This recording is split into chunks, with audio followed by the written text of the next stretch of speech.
at Sunny FM. We have had quite a warm relationship with him, I must say.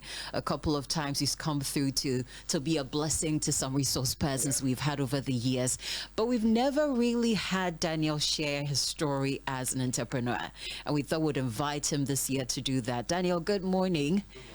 We had to drag you away from your family this early morning. No worries, that's fine. But great to have you join us on the iMDRIVE. And Great to be here as well. Yeah, definitely good to see you. It's been a while. It's been really, really long. I think that the last time that I saw you personally was about 2017, 2018. That's long. That's long. If I had a baby, they'll be grown by now.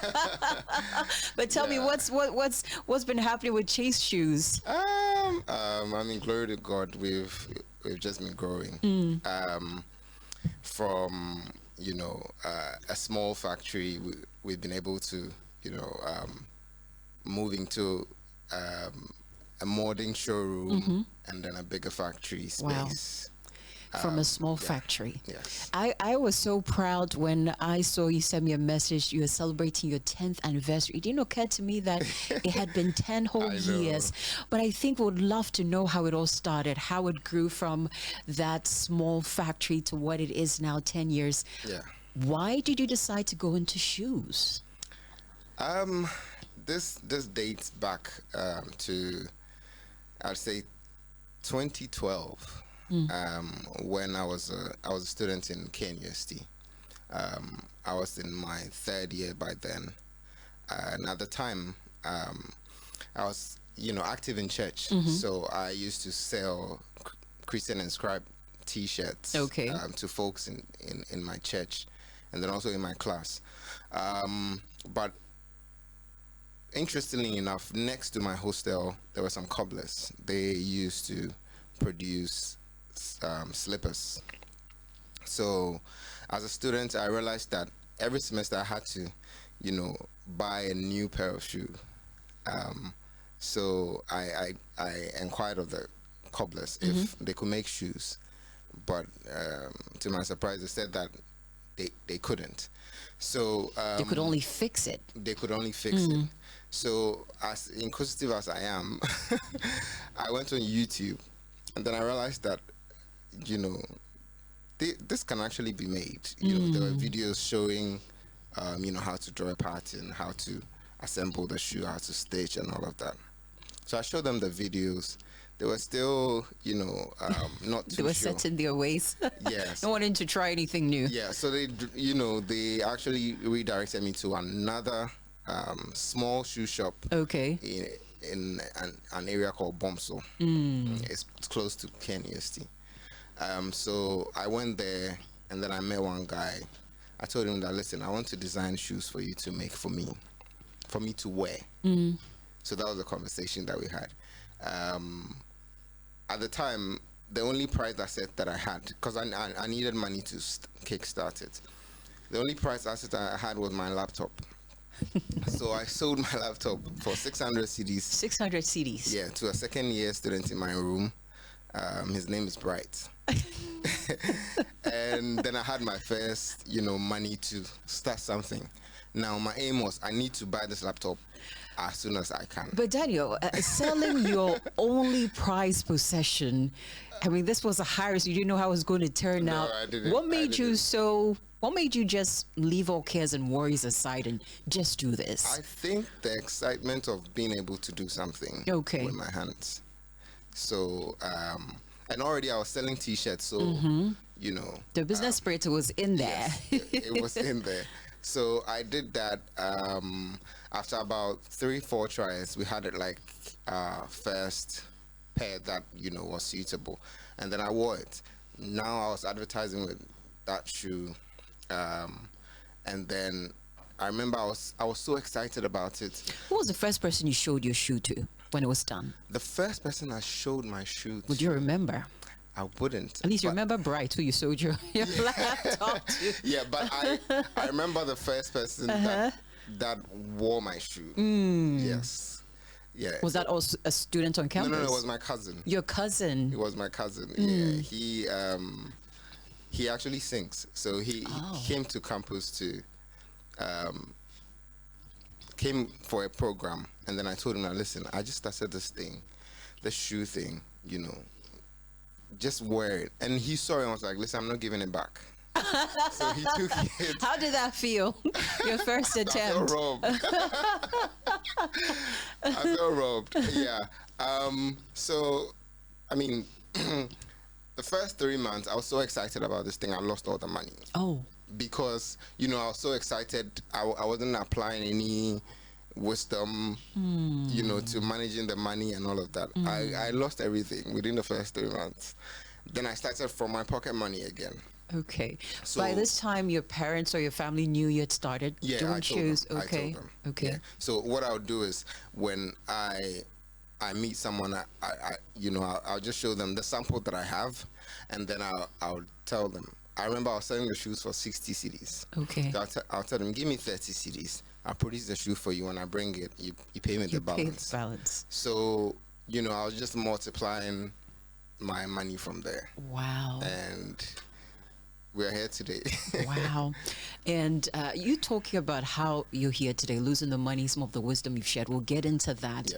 But I remember hearing from someone that at a point you said the shoemaker you were working with decided wasn't going to work with you anymore. Tell us about that period as a businessman. So that was when I had moved to Accra after finishing school. Okay. At the time, it was just like something that I was just doing on the side. It wasn't a job, I would say. Okay. So when I moved to Accra after finishing my national service, I decided that I wouldn't work for anyone.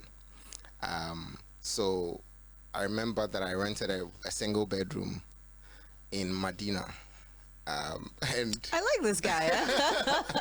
You don't want to work for anybody. No, I told myself I wouldn't work for anybody, because before I left school, the interesting thing was, because I was so passionate about what I was doing, I was recognized by the school. Wow. And I was awarded the best student entrepreneur. Wow. So I wanted to defend your title. The title. Not letting go. Everything that I have within me. I rented a single room in Medina. Okay. It was a single room, self-contained. So I partitioned it.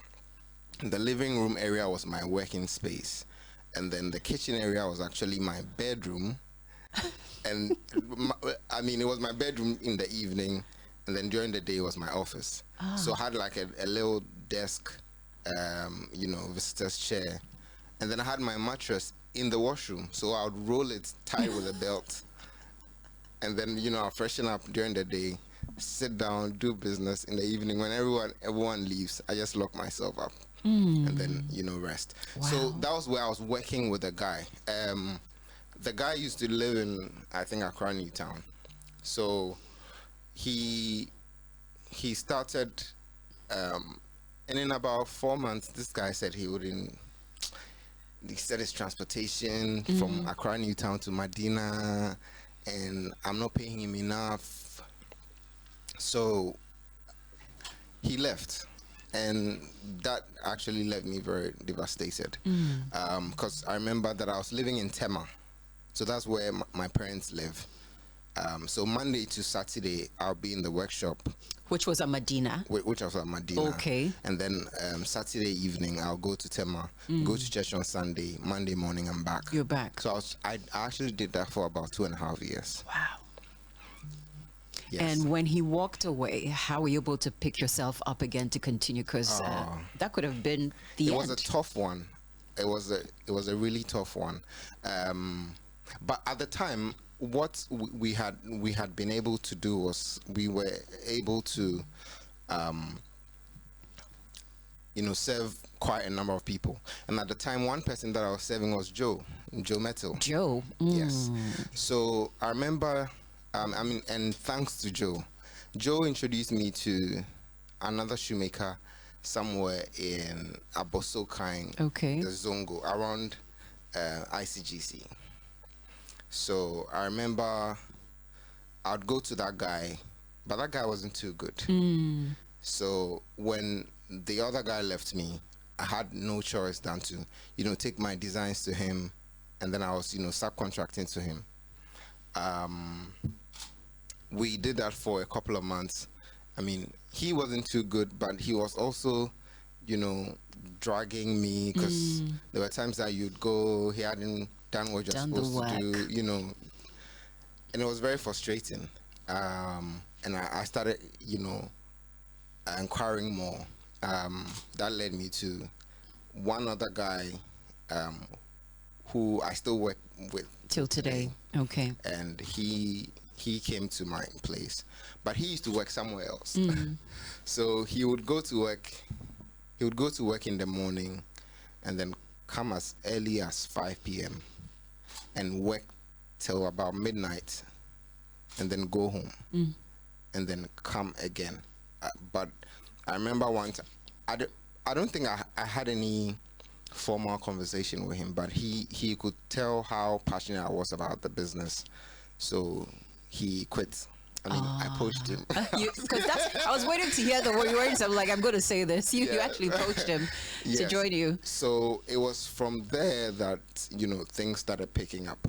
But it wasn't easy. This actually went on for, working from the factory stroke bedroom. This went on for about 3 years. 3 years. Yeah. And for anyone who's thinking of going into business, becoming an entrepreneur, I just want to ask you whether you say there are different phases of starting a business. There is.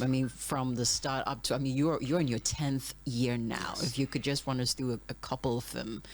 Okay, so I from my personal journey, I think that at the beginning, I was riding on a lot of passion.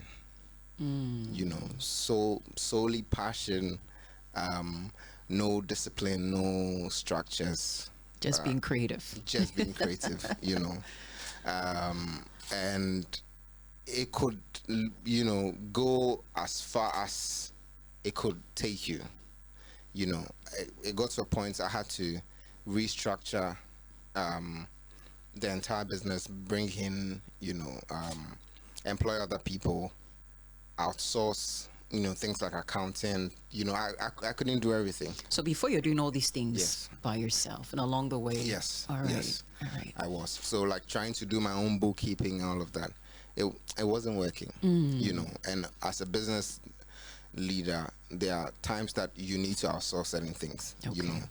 And ensure that you employ people that are good at those things. To be able to take you wherever you want to go. And I'm sure along the way, I've read you went to school. Yes, I would see videos of you cooking in your room in London, in your kitchen. Yes. Was that a decision you made because of your business? Was more to it? Tell me about that. Yes. So because you were making good money by the time, were you making some good money before going to school? It was okay. It was just okay? Yes. Tell me about the decision to go to school. So my decision to go to school was because I realized that I was just riding on passion, and I didn't have business acumen, business knowledge. And then also for academically, I studied construction management, but I was doing something in the arts. I was producing shoes. I was doing business, so I had to study what I was practicing.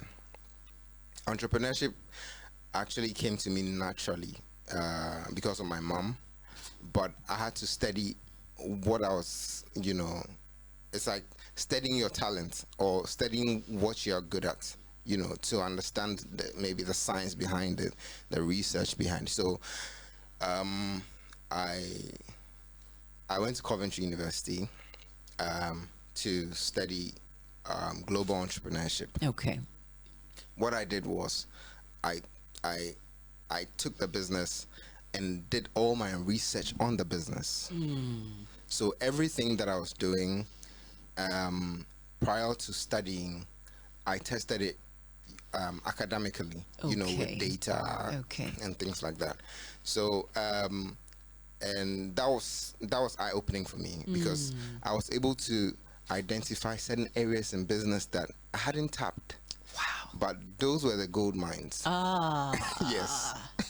The gold mine. We have to talk about the gold mines before you leave. For an entrepreneur who's listening in, and I have one who just sent me a message, Julie. Please go ahead, Daniel. Yes. So that was when I realized that, listen, I can actually go a long way with this. Because prior to studying, there were years that maybe, you know, we're in January now. There were years that I would tell myself that, listen, this Chase thing, I'm giving myself this year. If it doesn't work, I quit. I'm Papa will be shy. Yeah, You would say that to yourself. Yes. And I, you know, I said that a number of times. But after studying, you know, it broadened my Broaden your mind. perspective. And then also I was able to, like I said, identify 7 gold mines in the business. And then I came back, and then, you know, we started running. You started running, and we'll get into some of the gold mines, because I really want someone listening out there to pick up a few things from you that they can also run with as you went and started running. Yeah. Juliet is listening and says, good morning, I'm enjoying the convo on air right now. I must say, being an entrepreneur in this part of the country is so tough, and I can relate to a lot of the things he is saying. Kudos to him. I am inspired.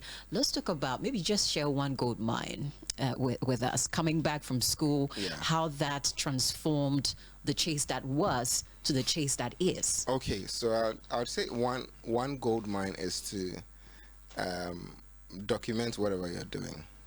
So you have a track record, which you can also train other people. So when I came back, I started an apprenticeship program. Okay. So I started training other people and then employing them afterwards. That's so smart. That's pretty smart. Yeah. This is Sunny 88.7 FM is our Start Right series as we get ready for Start Right Conference 2025. We are speaking with Daniel Odonkor. He is the CEO of Chaste Shoes. You can join this conversation. We're live on Facebook, also on YouTube, and of course you can watch us on Sunny TV. If you have a question, if you are connected with some of the things he's saying because you are an entrepreneur yourself, let us know. You can send us a WhatsApp, even a voice note, 0540-130-684, 0540-130-684.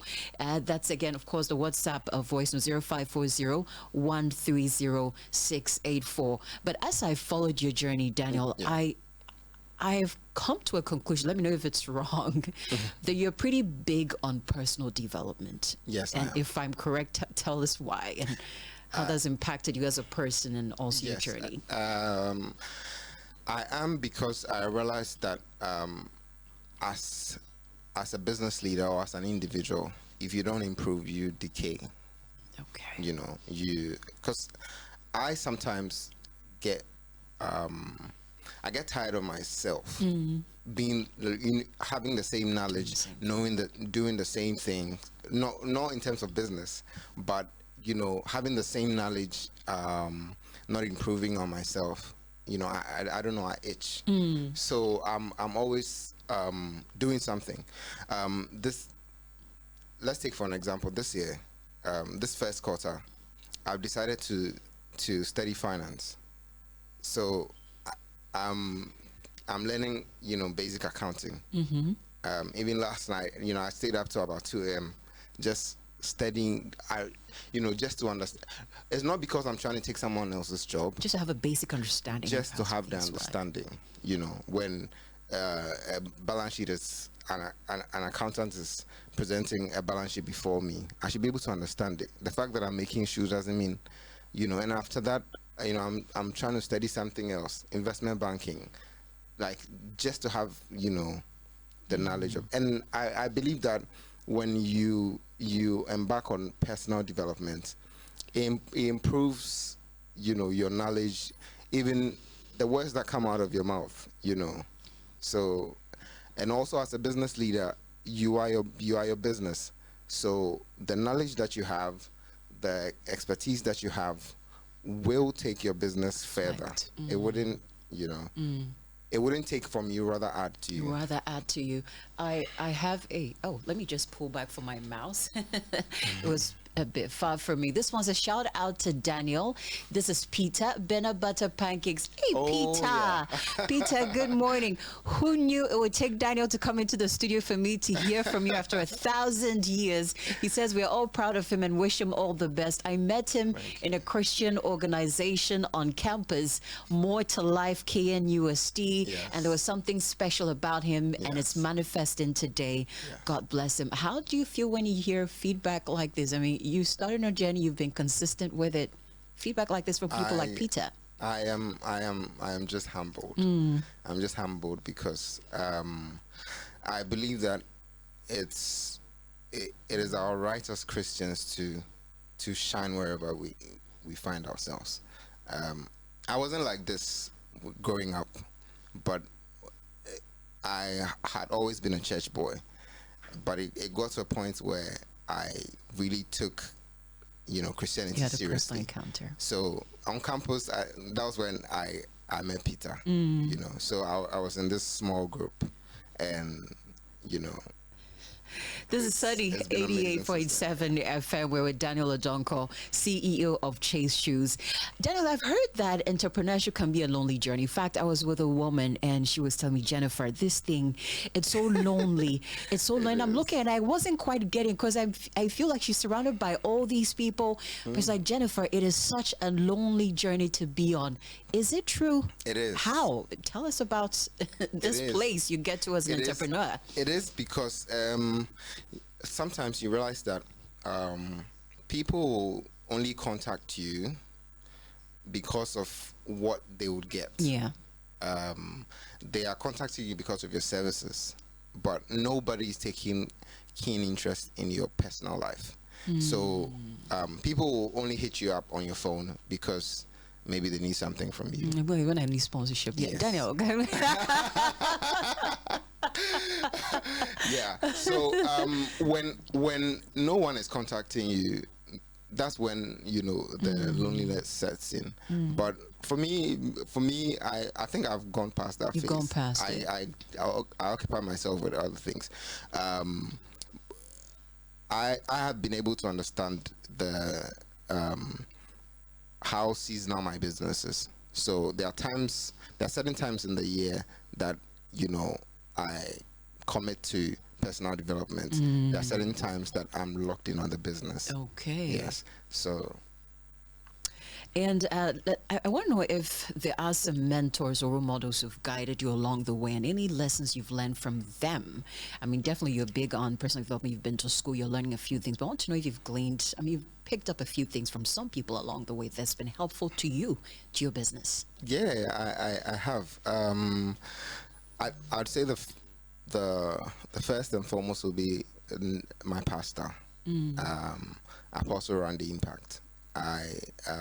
He was in business before going into ministry, and he had been my mentor since 2012, over 10 years. So I have learned a lot from him. He taught me how to be disciplined.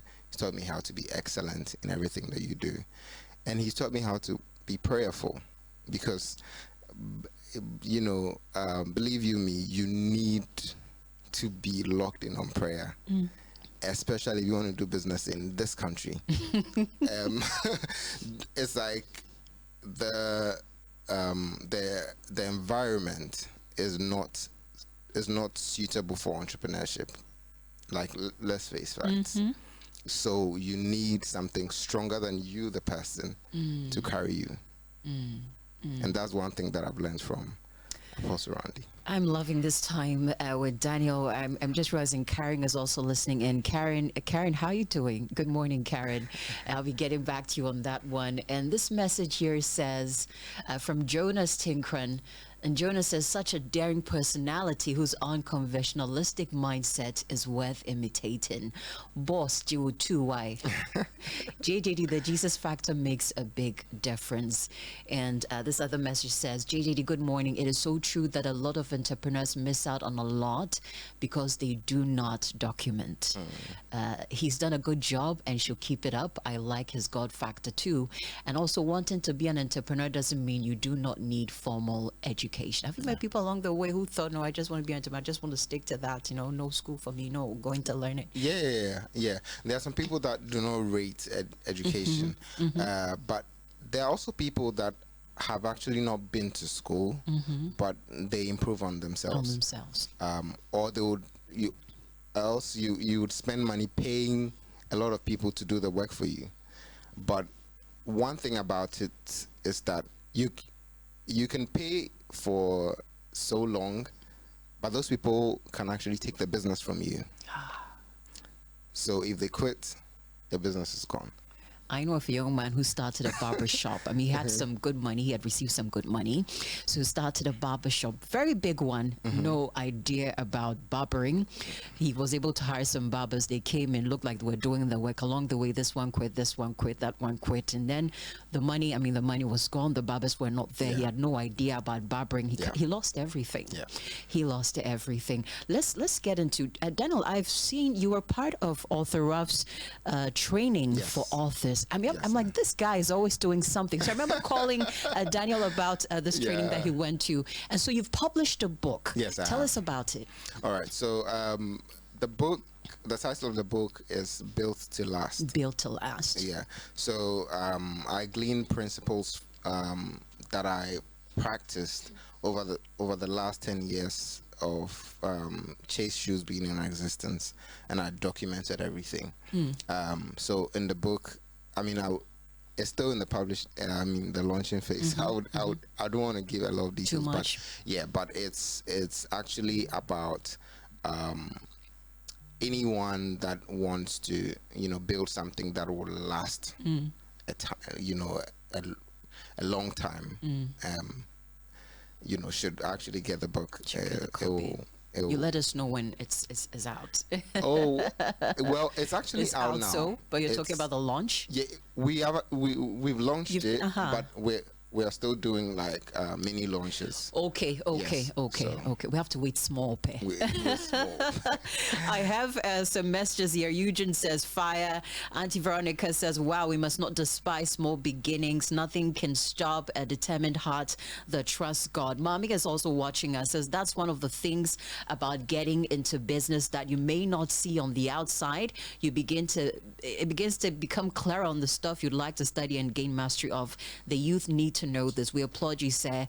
God bless you. And I know, Daniel, you're a big listener of Sunny FM, so I know you know about the Start Right conference. And for somebody like you, I know that you appreciate or you find these relevant as a person. I'd like you to touch on how you think Start Right conference, you've heard of the details, I'm sure, how you think it's relevant to us as a people, as whether the person's a corporate person, as someone who's into business. What would you have to say about Start Right 2025 for anyone listening in? So for me, I think that it's a great initiative that Sunny FM is embarking on, so that you're pouring into your listeners and people that follow the station. Starting right is as good as maintaining right. So whatever knowledge that you gain from the conference, you have to ensure that you maintain it. To that. You sustain it. Starting is as equally important as finishing. So whatever that you learn from the conference, you just ensure that you just apply it. And also I had some excerpts from the speakers talking about setting goals and then reinventing yourself, where if you want to achieve new results, you need to apply new principles or new ways to doing things. It's brilliant. It's brilliant, and I would urge everyone on to get in touch, get tickets, bring your family, bring yourself, get it for your staff, get it for your colleagues, your bosses. It will help you. Thank you very much, Daniel. And we mentioned that this year we wanted to put some highlight or some focus on entrepreneurs, people who are thinking of starting businesses. So Michael is going to be doing something pretty special. by the time you're done with Michael's session at Stara Conference, you'll be able to re-engineer what he calls the 4 major segments and 100 components of your business for success. And these are really important. How to move your business from good to great. That's what Michael is going to be doing this year at Start Right 2025. Apart from Michael, we're going to be having Albert Okran, pastor and executive coach, Dr. Erica Dixon, she's head of wellness and therapy at 37 Military Hospital. Joe Jackson is the CEO of Dalex Finance. Johansen Kwao, founder of Leading Ladies Network. And also this year, Daniel mentioned come with a family. We've made it possible for you to actually come with a family where your children between 8 and 16 are also having their own session of Start Right 2025. And the facilitators will be Michael and Letitia. So by the time your children are also done with their Start Right, they'll be able to discover their personal values. They can come to you and say, Mommy, these are my personal values. Dad, these are my personal values. They'll be able to prepare a 10-year plan for their lives, which they can share with you. And that's the great benefit. And those are the 2 major highlights for this year's Start Right 2025. So as we register for yourself as a parent, you also want to sign up your children between 8 to 16. And the ticket for Start Right is 500 Ghana Cedis. That is the early bird ticket. If you delay after 24th, you get it for 550 Ghana Cedis. And this package is inclusive of lunch buffet. The date for Start Right is 1st of February. The venue is Wesley Towers at Ridge. The time is 9 a.m. to 4 p.m. For your children 8 to 16, the cost is 250 cedis per child, also inclusive of lunch buffet. Pretty simple to register for Start Right. The short code is star 887 star 273 hash. That is star 887 star 273 hash. You see 2 options. You want to sign up as an adult, you want to sign up your children. Let me mention that on the average for parents contacting us and those coming and also signing up their children, on the average is like 3 children per parent or 4. And we have room for only 100. So if you do not sign up early, I'm afraid we'll not have enough room for your child or your children. If you require any more information, you can call or WhatsApp 0545 223324. 0545-223324. Daniel, if there's anything you could say to encourage an entrepreneur out there who just woke up saying, this business. You've been there. What would you say to encourage them? Maybe this morning I don't have any encouragement. if you want to give up, give up. You're right about that joke. But that's just by the way. I believe that you should know why you started. So if you should have that in view and then just stick to it. It's not easy. I mean, it's still not easy, but it will be worth it, after a period. And once you stick to your plan, because every business has its vision, but what you do daily towards that vision is what matters. So consistency is actually the... I was just about wrapping up, but I just saw a question on Facebook. I think I'll ask you before we wrap up. From Rhoda Mensa Bonsu, she says, can Daniel throw more light on what he says about this environment not being too friendly for entrepreneurship? Well, this environment is not too friendly for entrepreneurship. What I mean is, when you start business in Ghana, it's difficult. I'm not going to lie. That's the honest truth. It's difficult. Whether you have $1 million to start a business, you have 1 cedi, you have 10 cedis, it's difficult. The system itself, it's not, entrepreneurship friendly. So you need to be stronger. I am a Christian. I apply a lot of Christian principles in my business, and that has brought me this far. And that's what I know. So, I mean, That's what I can say. Thank you so much, Daniel. It's been great having you. Daniel, your first guest for Start Right 2025 series. God willing, tomorrow people will be speaking with Pastor Albert Okran. Yes, right here on the iMDRIVE. This will be his first feature on the Start Right conference. Definitely keep your dial right on Sunny 88.7 FM. Let me just bring you this reminder to sign up so you are not disappointed, and you can join us for Start Right 2025. Okay. Last year, we had an amazing turnout with attendees feeling empowered, motivated, and ready to take on the year. Get ready to transform your life in the areas of finance, personal development, faith and leadership, health and wellness, as well as business and career growth. Join an incredible lineup of speakers: Albert Okran, pastor and executive coach.